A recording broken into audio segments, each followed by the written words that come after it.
You are listening to Detroit Craft Academy, episode number 6. Detroit Craft Academy.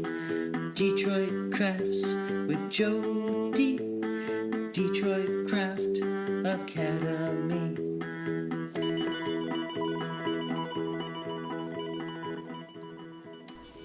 One of my goals for this show is to definitely talk to different people and get kind of like all-around view of how it is to run a business. And on today's episode, Sarah and I get into the ins and out of running and owning a business. Sometimes a lot of people don't talk about the dark side. So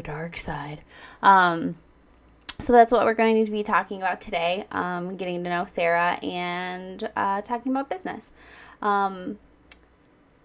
You guys, doing a podcast is a ton of work. I did not realize it. I'm not complaining. I'm having so much fun. But if you guys like what you're hearing, I would love if you could get over to iTunes and give me a review for the show. And I think you can also review the show on SoundCloud and Stitcher as well.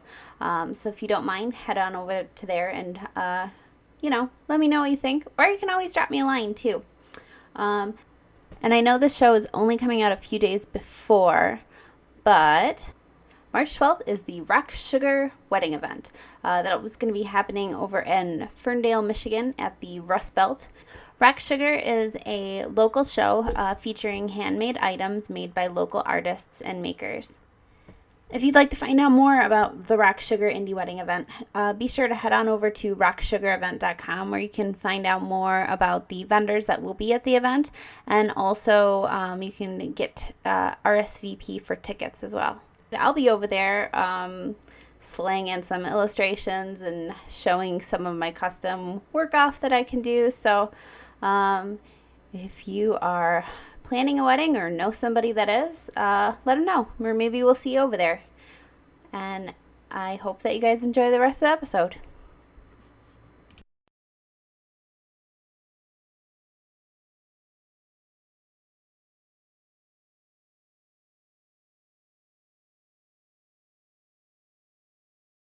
Farm country and couldn't wait to get out.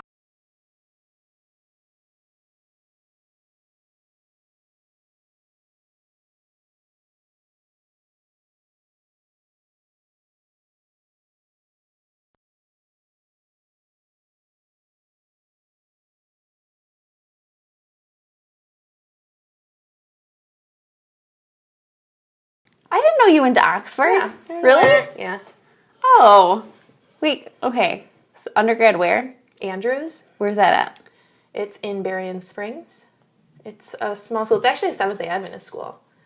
Okay.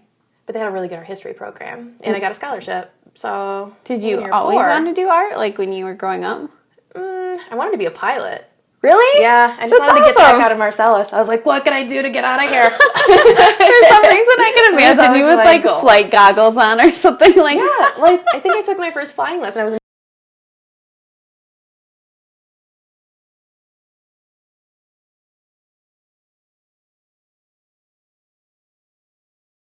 What made you want to go into art history then? I don't know. I always liked art, but I think growing up in a really small town where culture's not emphasized that much, or it's much more of like a practical career, it wasn't really an option. Mm-hmm. So art history or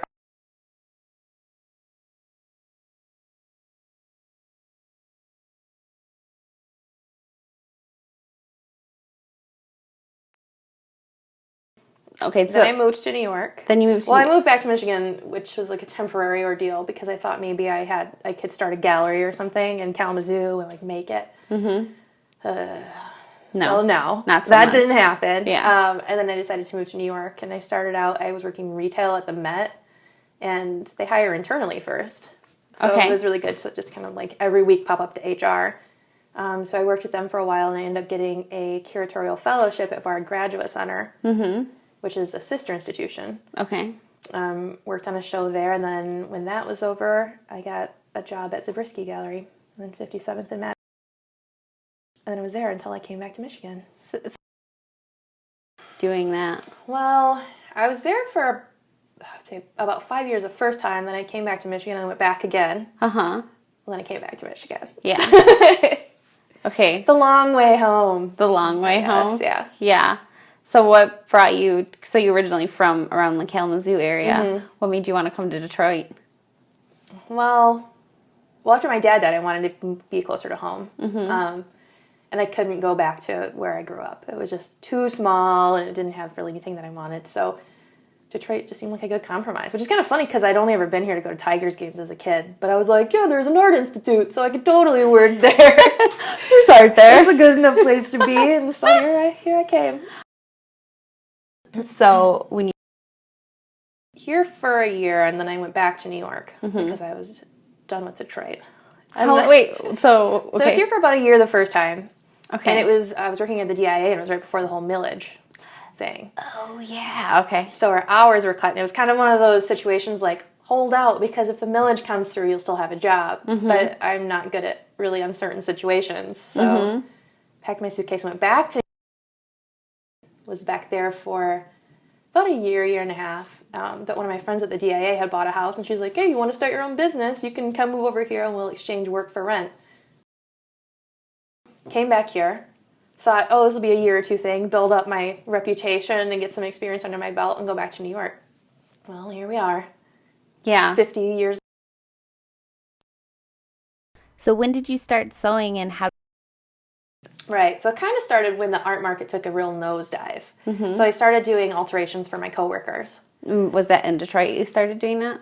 I did it in Detroit, and then when I went back to New York, I started doing it more. Like the people that I was working with there. Mm-hmm. And then I was like, oh yeah, I forgot what it's like to actually make things. You know, the business of art and creating things are two totally different ball games. Yeah. And I think I gotten so used to the idea of using art as a means to make money that I kind of stopped appreciating it just altogether. I was like, well, we have this rent to make, you know? Yeah. Cool, I'm glad you guys can enjoy the painting, but buy it because I don't want to be homeless. So when I started sewing again, it was that real touch with the ability to be creative. And then it slowly just kind of morphed into it. I did an upholstery apprenticeship and in New York? I got really into making. Yeah. And then decided I want to just give it a go.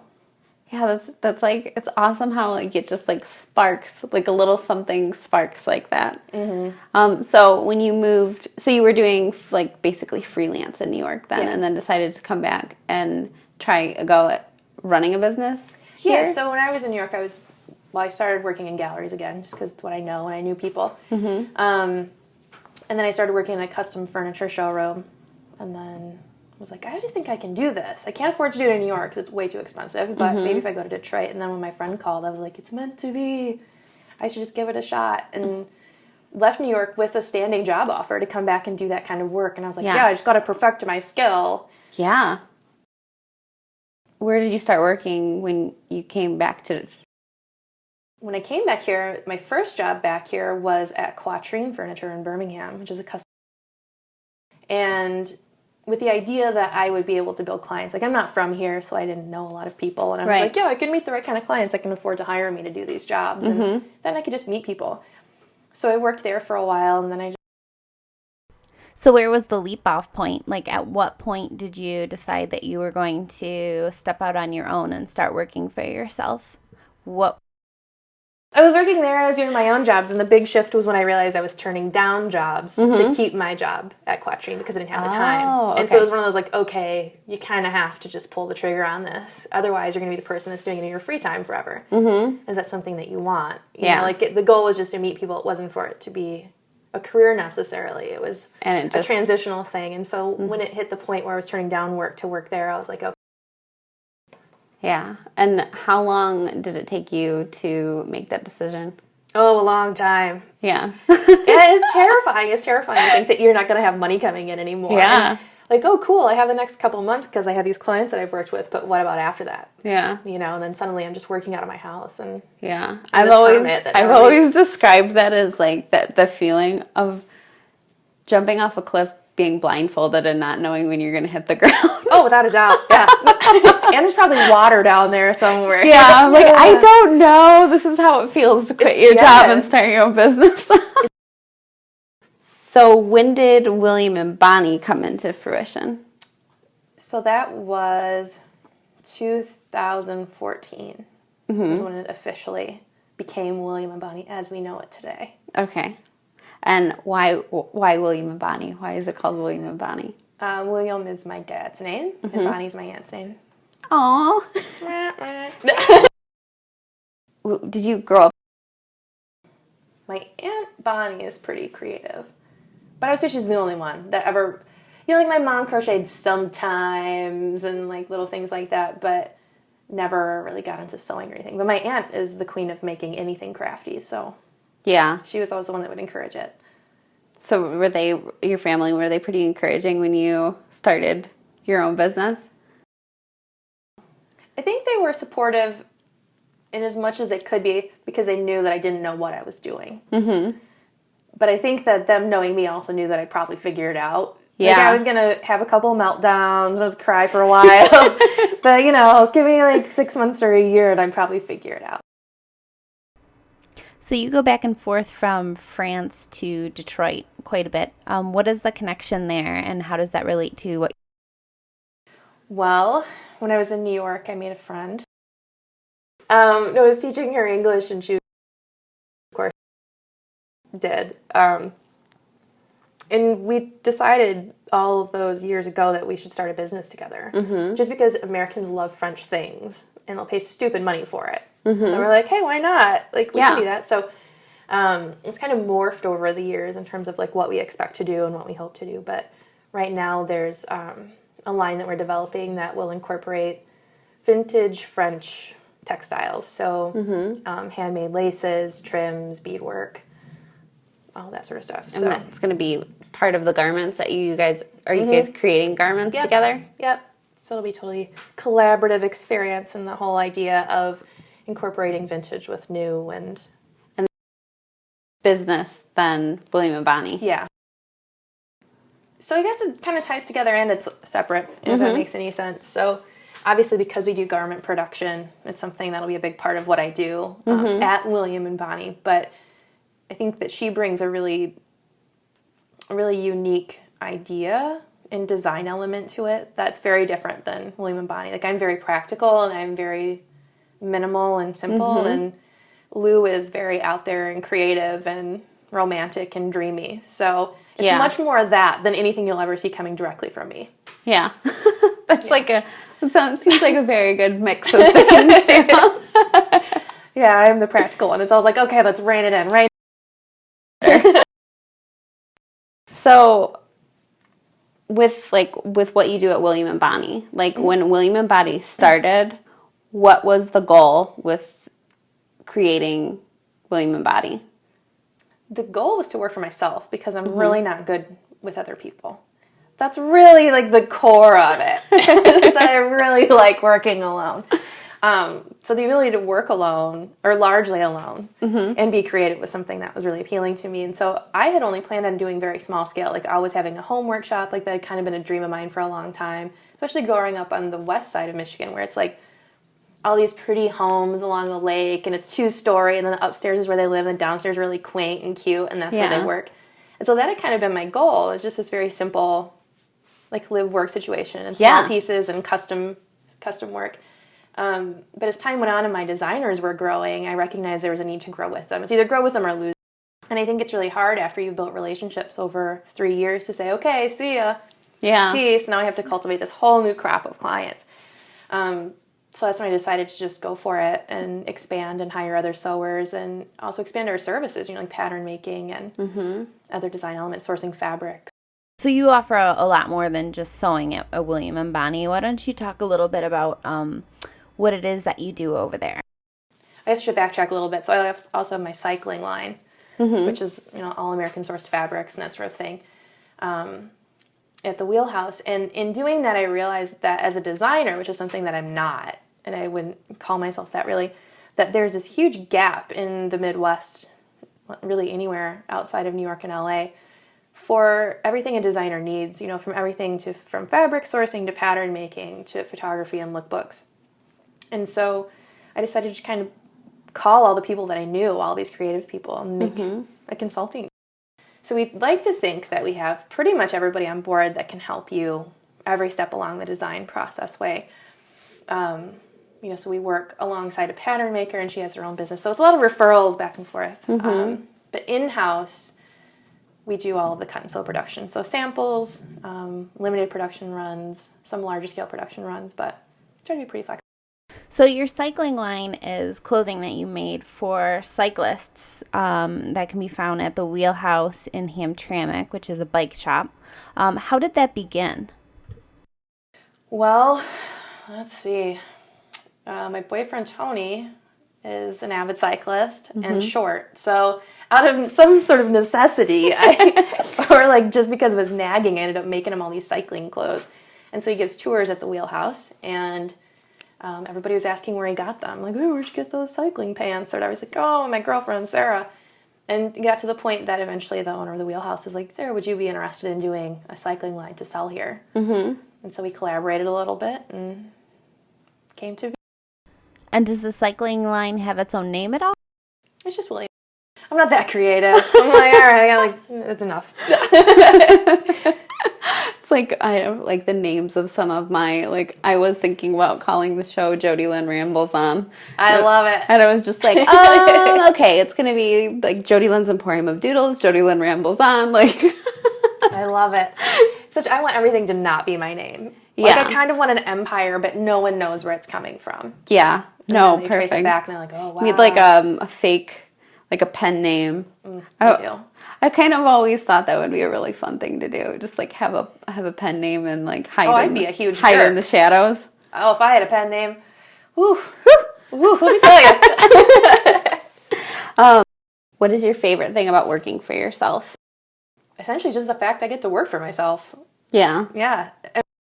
I guess to a certain capacity, you're always subjected to your clients. I mean, they are your boss at the end of it, but the ability to choose who you do and don't want to work with, or who you think you're going to mesh with or not. You know, you're not just constantly like at the whim of some boss that's delegating. You can be like, hey, I don't think this is going to fit. There's something to that, I think, that I really value. Yeah. It gives you a sense of freedom, like from, like, instead of having to work with assholes when you're being hired by somebody else, you can just be like, yeah, I can fire you as the person that pays me. Yeah. See ya. Which is pretty crazy. And what has been the greatest challenge that you've had to overcome while running your own business? Everything. I think everything is a challenge. Time management is probably one of my bigger challenges. I often feel like I'm neglecting my relationships, and that's something that gets to me sometimes, is the realization that I put my work first, because it doesn't end, Yeah. It's especially, I think, in a production capacity.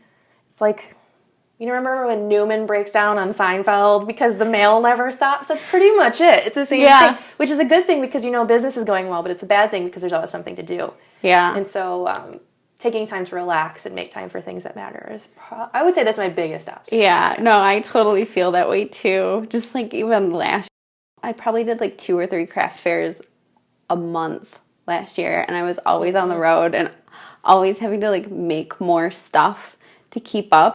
Being able to keep up with relationships and stuff like that is huge. I think that's like why it's so good to have friends that are in the crafty, like, business DIY entrepreneur thing too, because we all understand one another, like what we're doing. Just like, yeah, I get it. It's Christmas. I'm not going to see you for 6 months. Yeah. Good luck. I'll meet you in January. It's hard, we'll have some little drink or something. I'm not leaving until then. Yeah. Or you? I mean, you're always out. It's the opposite. I'm bogged down inside, and you're bogged down running around outside. Yeah. I'm hoping to change that a little bit this year. Yeah. We'll see. I say that every year, though. I'm like, this year, my production schedule is going to be totally different. Yeah. And then every year, I'm like, oh, hey, I can charge you a rush fee? Sure. Hey, hell yeah, let me put this to my advantage. I only needed 3 hours of sleep this week. I'm totally fine. Yeah. Is there anything that, like, helps you to keep up with time management? Coffee. That's about it. I'd say that is it. Yeah. Period. Yeah. Are you like a list person? Oh, yeah. But every day. Mm-hmm. What's great is I put really stupid things on the list that I know I can achieve. Mm-hmm. Like, drop a letter in the mailbox. Yeah. Or, take the chicken out of the freezer. Because I'm like, yeah, at the end of the day when you look at it, you're like, I did a lot of stuff today. Or when you have a really big production schedule, so there's only like that one big thing you can check off your list. It's like, I need some little things so I feel like I'm getting nowhere. Yeah. So I'll be like, do 50, or like I'll have them in groups of 50, so each time I get 50 done, I can just check it off. Wash one mug. Because I need more coffee. Make coffee. No, that's so perfect. I do that too. Except mine is like, I do make lists sometimes, but my thing is Post-it notes. Like every single thing that I do, I have to have Post-it notes that are like surrounding my desk. So it's like I can look at all the tasks that I have to get done. I think that would give me a heart attack. Oh my gosh. Sometimes it does. In my head, also, what I'm seeing is like the board that they have up in Law and Order or Criminal Minds. Like there's like the mug shots, and then there are the lines drawn to the map. That's basically like, it. He's sitting in a blank room with all these Post-its that are linked together by string. That's totally it. Yes, exactly. Oh yeah. So, your business has grown quite a bit since when you started it. Yep. What are your plans for this year? Do you have any big plans for this year? I plan to not go bankrupt. That's probably my biggest plan, and also my biggest concern, as I think it has been every single year since I've started. Yeah. But this year we're looking to launch with my friend in France. We're going to be launching our line, which I think is a really fun project for me, and it's something that's different and kind of gets me out of my head with being bogged down just by the logistics of running William & Bonnie. So that's going to be happening. We hope to expand and hire a couple more people. I really need to get it together with social media, so that's on my list of things that we need to do. Yeah. Yeah. Thank you for this. And I'll give you a little plug. Yeah, those are my biggest plans. Just to make it through the year. And then I'll revisit. It's so funny because my mom always tells me that. I'm like, I'm quitting. This is too hard. I'm going back to working for someone else so I can sleep at night and I can just browse Facebook all day. And she's like, well, you have a meltdown about every month when bills are due. Yeah. So, you're going into year 4. I think you're probably okay. And I'm like, yeah. But I think that's what gets me through. Is like if I just make through the next month, then you look back and suddenly it's 4 years later and you're like, oh, wow, look. Yeah. I did it. I often freak out all the time. Like, I'll just be like, I just want to work for somebody else so I can just, like, have a night off or da-da-da-da. But then I think about it, right? And I'm just like, actually, I spend a lot of time watching Netflix and, like, doing all this stuff and having somebody tell me what to do in the middle of the day when I'm, like, eating my peanut butter and jelly sandwiches and playing banjo. Yeah. Yeah, it's like, it's hard to, like, think about giving up that freedom or just, like, making your own hours. It's, like, a huge, I think that's awesome big for thing. me. Because sometimes I'll be like, oh, I want to go do this, or I want to meet so-and-so for lunch. So, yeah, I can just tack it on at the end of my day. I might be working till 1 a.m., but I have the ability to be that flexible that, I know how long it's going to take, therefore I can take X number of hours out of my day and just tack it on at the end. Yeah, totally. That's actually a good way to look at it. I'm like, yeah, let's start doing that more. Yeah, I think, like, that's a huge thing for me because I've also thought, like, okay, where could my skills be used? I'm like, all right, like, I no way could I in hell would I go back to working retail because I was working retail from the age of like 16 to 26, and then I worked in a deli for a short while because I couldn't find. I only lasted 2 months. Oh, it was in Birmingham. It's like I could go for a good deli sandwich. Oh, yeah. I gained 15 pounds in a month and a half because all I did was eat, like, cheese. Sounds like a dream job. Oh. Get those people out of there. Oh, my gosh. Perfect job. No. You didn't slice my meat thin enough. It's for my chihuahua. Like, the chihuahua that's in the baby stroller? Yes, exactly. I saw a dog wearing Chanel shoes one time. I thought, that dog's shoes that is probably going to pee on cost more than my entire house. Oh, my God. Yeah, I don't get that. Like, I mean, they were rain shoes. They were cute, but really. Your dog is not eating wellies. Your dog's shoes cost more than my entire paycheck in 1 year. I know. Like, well, I can sell my car and get my dog some shoes. Awesome. Oh, man. Yeah, I don't get it. We're in the wrong business. I know. Whatever that person did is probably the right thing for us to do. If you could go back in time and give yourself advice before you started working for yourself, what advice would you give yourself? Befriend the millionaires that used to come into the gallery.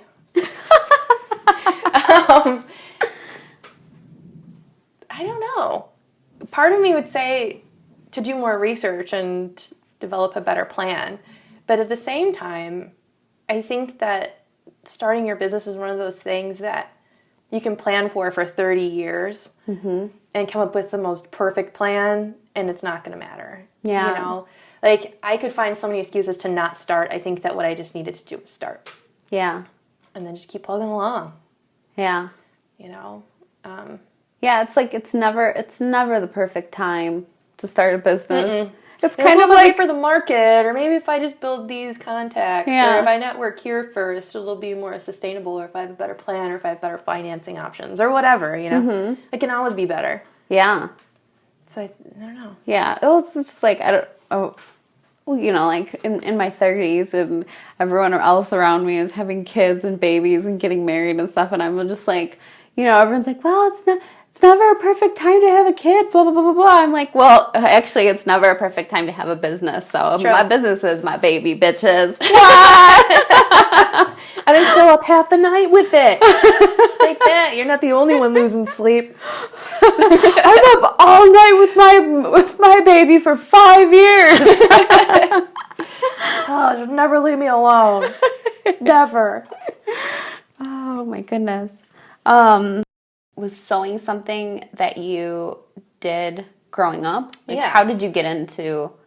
I don't know. I've always liked making things. And I think I've always thought in a three-dimensional way, which is kind of interesting. I think now, especially with there being fewer and fewer art programs at school, Yeah. this idea of thinking two-dimensionally versus three-dimensionally, like the ability to see a pattern and understand what it means for it to become a dress. Like, so I think I've been lucky that I've always thought in those terms. And so I don't ever really remember learning to sew or learning what everybody else knows. Like, I mean, I'm sure if anybody that went to fashion school saw me, they'd probably have a heart attack. Yeah. Because I'm like, yeah, I just do it this way, and then I flip it like this. Like, it's just something that I've always done. So you're 100% self-taught, and you can make just about anything. Yeah, show me a dress, I can make it. Yeah. You know, the ability to kind of like deconstruct it and figure it out. Yeah, that's awesome. What are your dreams for the next 5 years with William and Bonnie? I would like us to grow. I would like us to grow sustainably. Like, I have no ambitions to be a big corporation. I would like to have, I think, maybe like 8 to 10 sewers and still be able to work with local designers and emerging designers, doing a lot of samples and limited run production things. But I would like our projects to be more complicated, if that makes any sense. Not necessarily like we're a couture shop, but I would like the entire staff to really be on the same page. I think that right now there's the interest in craftsmanship and making things, but there's a disconnect. You know, there's a disconnect between people that actually have the skill.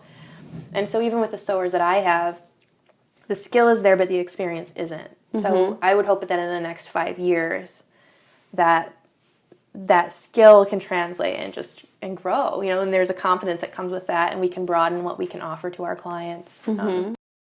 Do you see yourself branching out and developing other types of products, or what's your...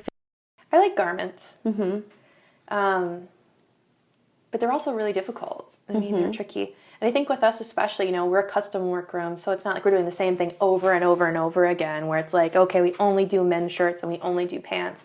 You know, we'll do 8 tunics, and then we're going to do 500 pockets, and then, you know.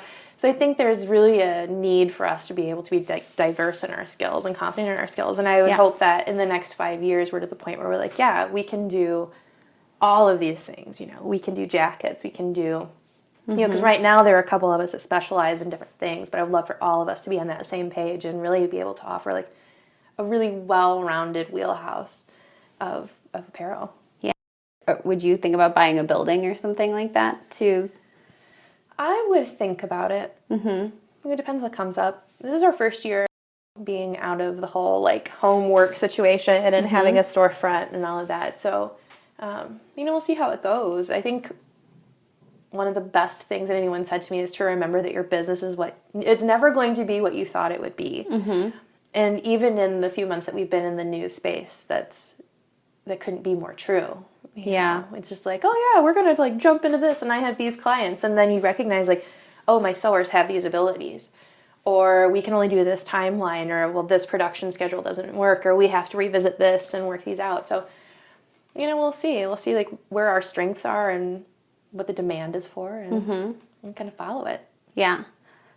So we didn't even touch about like you moving out of your house into a new space. So let's talk about that. When was it that you decided that you wanted to move out of the house into a space? And what was it that sparked that you're like, I gotta get a space. I gotta get out of here. Yeah. I think about a year ago was when I really started to think about it. Mm-hmm. And wasn't really planning on any sort of push for it, though. I was like, yeah, it would be a cool thing to do. Like, Detroit's cool, and suddenly people are appreciating people that are here doing things. Mm-hmm. And if I don't act on it, someone else will. Yeah. And that almost sense of urgency. Like, I've been here and I've been paying my dues, and now some joker with $8 billion is going to move in and do it, and I'm going to still be working out of my house when I'm 92. And so I was just kind of browsing around and looking for spaces. Mm-hmm. And like I mentioned before, my designers were growing, and so I was like, oh yeah, we can totally make it work. And then I stumbled upon a space. I was just looking for an old sewing machine, and I walked in, and it was set up as a workshop, and it was like, oh, and I was like, I have to. And it was for rent. Yeah. I was like, can you rent this to me? Like, what are you planning on doing with the space? And I'm like, well, we're kind of figuring out what we're going to do with the space. And so I was like, well, if you're interested in renting it, I would love to be here. And it just worked out. I played off with them, and it was there. So I think that it happened a lot sooner than I was anticipating. Yeah, like I remember you talking about. I remember you talking about getting a space, and it was like literally within like a span of like a month and a half that you were like thinking about it, and then you're like, oh yeah, I'm renting out this space now. Yeah, I've been to all these different spaces, and it's just like, oh, that's not quite the right fit, or I don't know, I still have to drive, I'll just work from home, or I should save more money, and you start to think about all these things, like, it's fine here, I don't really need to move out, and then you come across the perfect thing. I think you just kind of have to take it. Well, it's so crazy that, like, you literally found something not even, like, one block away from your house, a storefront on a main street. I was like, oh, it really is perfect. It was like that perfect moment where you walk in, and I was like, oh, maybe this was meant to be. Yeah, like, how could that not? I guess I gotta take it. I gotta cash in that retirement plan. Yeah. Put down that first month's rent. Awesome. Oh. So why don't you tell us a little bit about your shop and where it's located and what you do there? So we are on Joseph Campo in Hamtramck, and we do cut and sew production. So it is exactly what it sounds like it is, which is cut and sew production. And I get asked that question, what does that mean? It's very literally cut and sew. Like, we will cut the fabric and we will sew it and we will make your clothes. Yeah. Or whatever else project, like within our range of offerings. So we specialize more in constructed garments and products. So think canvas, wools, not swimwear or yoga pants. That's not what we do. So when clients approach you, do they normally have an idea of what they want made? They just need somebody to make it for them, or is it? It runs the gamut. Okay. We have some clients that are more experienced, that understand what it means to go into production. And I think that's one of the more complicated things, and that's why we've done certain panel discussions and whatever. Is that a lot of designers don't understand what you need to do to be a designer. So we'll get calls from people that are like, I want to make a swimsuit. And you're like, cool, yeah. Well, do you have a pattern? Do you have fabric? Well, no, what do I need? Or how professional does my pattern have to be? It's like, well, how professional do you want your garment? Yeah. So we kind of run the gamut. And then we have experienced designers that already have a tech pack, and they have patterns, and they have their fabric, which, according to our production rules that we sometimes bend, in order for us to move ahead with their product, you have to have those things. You have to be able to provide us with all of those things, which is really across the board. But whether you go to New York or LA, you have to have your tech pack. You have to have patterns. But I think for people in the Midwest that are designers, there's still a learning curve. Yeah. they need a little, I don't want to say hand-holding, but they need a little guidance in terms of what's to be expected in a really professional way. Well, yeah, because there's nothing really like that here. Mm-hmm. So with your, like with everyone that you work with at William and Bonnie, like you have designers and pattern makers and things like that you can, so if somebody did approach you and they said, I want to make a swimsuit, you would be able to guide them in the right place to have those people work with? Yep. So initially I would be like, okay, let me introduce you to Charmaine. She's our pattern maker. You guys are going to go through these preliminary steps. You're going to go through sketches. You're going to go through the design process. And you're going to work with her directly to come up with your tech pack. She's going to probably do some sort of sample garment for you and develop your pattern. So that's all going to be done really outside of me. But it can at least get you along that track. And while you're doing that, you have the option to either source fabrics on your own, which we're more than happy to give you a list of people, or there are a couple of fabric reps that we work with. So those things are kind of running simultaneously. You're working to find your fabrics while your pattern's being developed, in the hopes, of course, that those two things converge before they hit production. So you're picking out your fabric, your patterns are being made, and then theoretically, it's this beautiful aha moment when those two things are done, and then you come and you can drop it off to us, and then we will do your sample. Once you like the sample, or if you don't, you make whatever tweaks, and then it goes through production. And are all the people that you work with local in Detroit? We have one person that's in Mason, which is mid-Michigan, but yeah. So mostly Michigan. Okay. Yeah, like my sewers all walk to work. We're all here in town and pop on down. So there are no excuses. There are no snow days at William and Bonnie. Come on, guys. If I'm here, I know you can walk the extra block and get here. I know you got snow boots. This is Michigan. I just saw you walking in the grocery store. Don't you dare. And the Hamtramck is such a small city, too. It's not like you can... It's like seeing your neighbor across the street and be like, I know you're home. Your car's there. And I can see the back of your head watching YouTube. What are you watching over there? It looks like some Star Wars. Episode 17. No, you're home. So you were doing fashion panels a while ago. Is that like a continuing thing that you're going to do? It is. It's a quarterly thing. Okay, so what exactly are those, and what can we expect if somebody wants to be a part of it? So if someone's interested, they can pop on our website, and we have a mailing list with updates. So our first one was held in, was it October or November? November. It's right after the election. Anyway. When everyone's bummed out. And no one we seriously lost like half of our attendees because they would call me and be like, Sarah, I can't. I'm too emotionally drained. But anyway, it was in November. And they were started really as a means to educate designers that are here. Like we touched on it before, there's a real disconnect in terms of expectation and a really professional presentation of your work and what it takes to be a fashion designer. So we developed this quarterly panel discussion to help designers. So the first one was on operations and merchandising. Whether you're looking for a sales rep or what's your target demographic. Because if you don't know the price point that you're planning on selling, if you don't know who you're going to sell to, you don't really know how much you can spend on fabric and how much you should spend on production. Yeah. So, we kind of talked about that end, and in terms of operations, like how do you do the research? How do you find the right production facility? Because not every production facility, like ours, for example, like I said, we don't do yoga pants, we don't do swimwear. Right. So if you do swimwear or yoga pants, like how do you find the right place, or how are you sure that the level of craftsmanship is going to be where you want? What questions should you ask? What should you expect? Like how do you go into this informed, so you can really hold each other accountable? Yeah. I mean, in a lot of ways, we're each other's bosses. You need me to make your products, you can make money, and I need you to make my profit, So there has to be a mutual sense of accountability. If you can't communicate to me what you want and I don't make it right, well, sorry. But yeah, so the next one I think will probably be more about patterning and sourcing fabrics, those early steps of it. How do you decide what fabrics you want, what price point? How do you communicate with your pattern? Is this something that people can sign up for? Do they have to pay for it? Is it? I think last time it was It was either $5 or $10. Okay. Yeah, it's like... You know, and we had some wine and snacks, and, you know, there's a panel discussion where I try to think of anything that I can think of. Right. On my end, obviously, that would be beneficial to know. And there's a moderator and questions. Then we open it up for question and answer, and then after that, have a glass of wine, ask whatever you want. You know, if you want to speak with a pattern maker because you have more specific questions, and that's...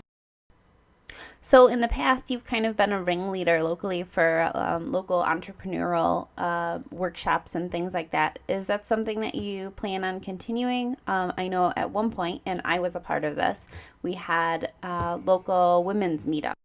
Yeah, so I've been doing the Women's Entrepreneur Meetup group for a while, partly because I felt incredibly isolated and alone when I was working from home. And it was a lot of those moments where I think when you're just starting and you don't really know what to expect, you don't know if you're doing anything right. And so every snag you hit, it's like, is this wrong? Am I going out of business? Am I a huge failure? And then what do I project? You know, do I project that we're doing really well, or do I admit that maybe we've hit a couple snags? And, you know, social media and marketing and that idea of like, you don't, you know, fake it till you make it, whatever. And, and where's that line? And so I decided to start doing a women's entrepreneur meetup group with other women either that are already in business or interested in going into business for themselves, just as a support group in a lot of ways. I think we face a lot of unique challenges.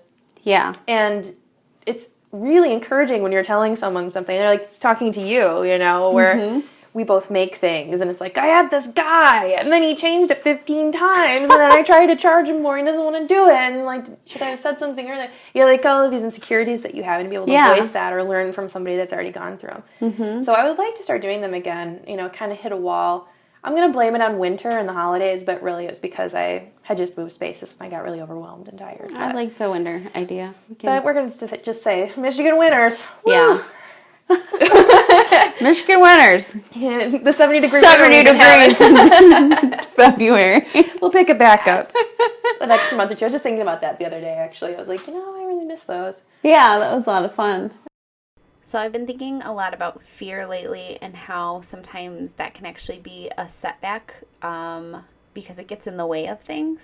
Do you find that there is anything for you that holds you back? At least for me, sometimes I feel like fear is a big thing that holds me back as a setback for my business, because sometimes I get it in my head like I won't be perfect enough or something like that. I think like you, I think there's always a fear or panic, you know, especially like, for example, January and February are my slow months. Yeah.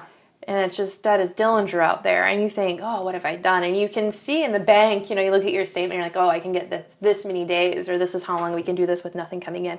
Now, realistically, I know this is a slow time. It's going to pick back up. But there is that fear, like, oh, I would love to buy these cool postcards to send as thank you notes because I think it would be a nice addition to what we do. But I have to be conservative right now. I think the other thing that's really hard for me, too, is trusting people. I would think that that's my biggest problem.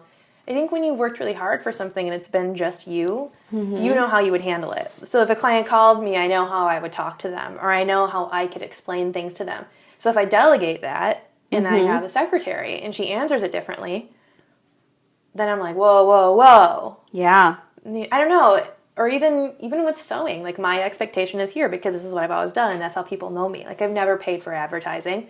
It's all been word of mouth. So I have to do good work. So when I pass that off and maybe there's something that's not exactly how I would do it or how I'd want it, I'm like, take it back, redo it. You know, like it's really hard for me to delegate pretty much any part of my business. And I know that's one thing I have to work on and let go of in order to grow. But it's really, really scary. Yeah. Because then, you know, it's an accountability thing too, you know.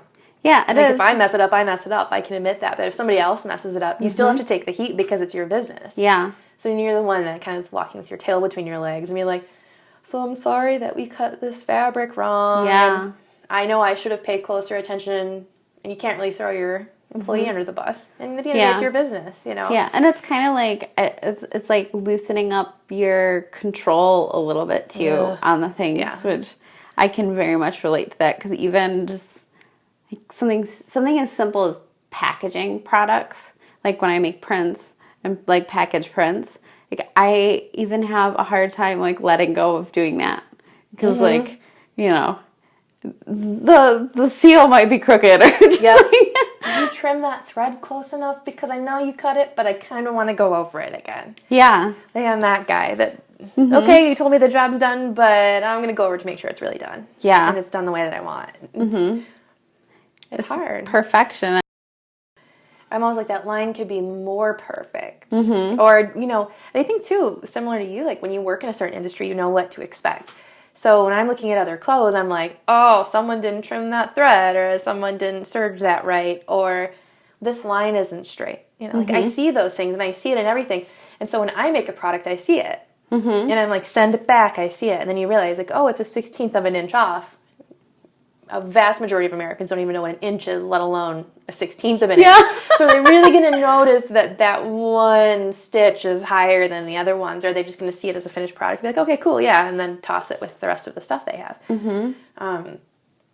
So things like that, I mean, I become really obsessive over, and I have to just be like, okay, Sarah, walk away, or it's good enough. Like, it's hard for me to disconnect from that because I know it can be better.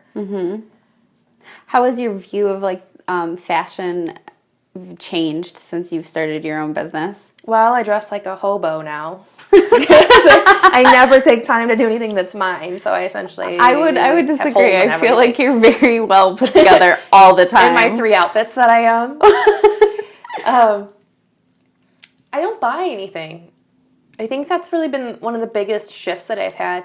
Not that I've ever been a huge shopper. I think I'm very much a thrift store shopper. But I couldn't even tell you the last time I did that. Like, I think it's made me really, really aware of the quality of a garment and where it's made and how it's made.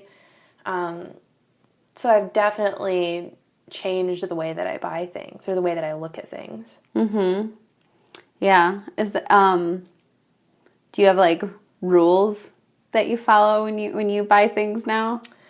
I don't think I have any really hard and fast rules. Like, I still buy a lot of vintage stuff, which is kind of what I've always been into, but in terms of buying new things, I try to only buy American made, which is, you know, I feel like it's hard for me to talk about. Like, you know, support me because I'm local and it's important to buy American made, and then I'm buying something for $5 at H&M.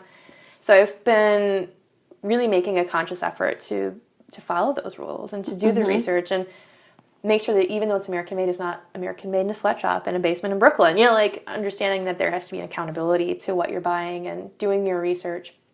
And investing in pieces that you believe in and in the ethics of the company. Or shoppers' ethics are slowly changing, which is nice as like a maker to see.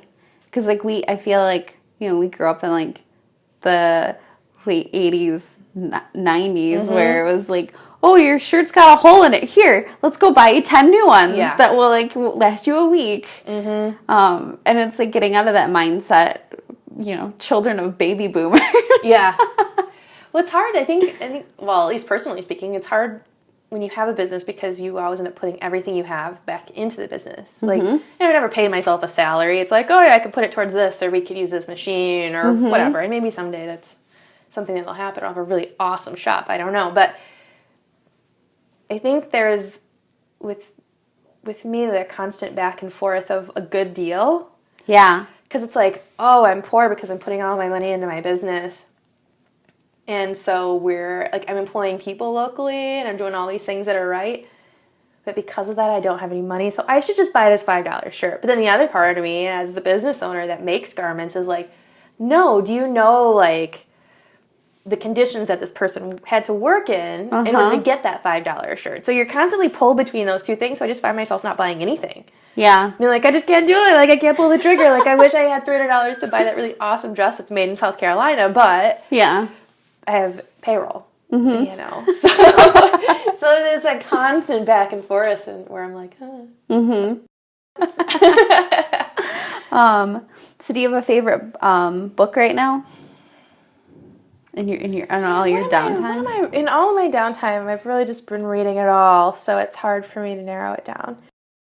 I'm actually reading The Art of the Dress right now, which is about when fashion was something, I don't even want to say fashion necessarily, when dressing was something that was more of an occasion and there were certain expectations, they would have these manuals on how to dress. So if you can only afford this, this is what you should buy. You know, and keeping in mind, in the 40s, the average closet only had about 9 pieces of clothes. So if you're going to buy something, this is what you should buy, and this is why you should buy it, and this is how you should wear it, and whatever. So this book is a book that talks about the old manuals and the art of dressing and vintage fashion, which of course we look at now and we think, oh, everything's so classy and everyone looks so great. Well, their closets are about a quarter the size of ours, but the garments were well made and they were tailored, and it was all about, getting the most for your piece and how do you invest right, or how do you do these alterations at home, like what pieces are the ones that you can make work. So it's really kind of fun. It's a fun, interesting little What is it called? The Art of the Dress. The Art of the Dress. So this is a little edit. We've actually discovered after we recorded the show, the book is called The Lost Art of Dress. And do you have a favorite album right now that you like to listen to? Right now I've been listening to a lot of Christine and the Queens. I think partly because I'm going back to France and I heard it last year when I was there, and so it makes me happy and excited about going. And then the one that's kept me out of depression, I think, and being totally overwhelmed is the Nathaniel Rateliff and the Night Sweats. I always love hearing and learning what everyone else is reading and listening to. So Sarah, thanks so much for coming on the show. Yeah, thank you for having me. Yeah. It's been a real pleasure. If you would like to find out more about Sarah, you can check out her webpage at williamandbonnie.com, or you can head over to detroitcraftacademy.com, where you can see photos and links to Sarah's works and notes about the show. I hope you've enjoyed this week's episode, and until next week, keep crafting your dreams.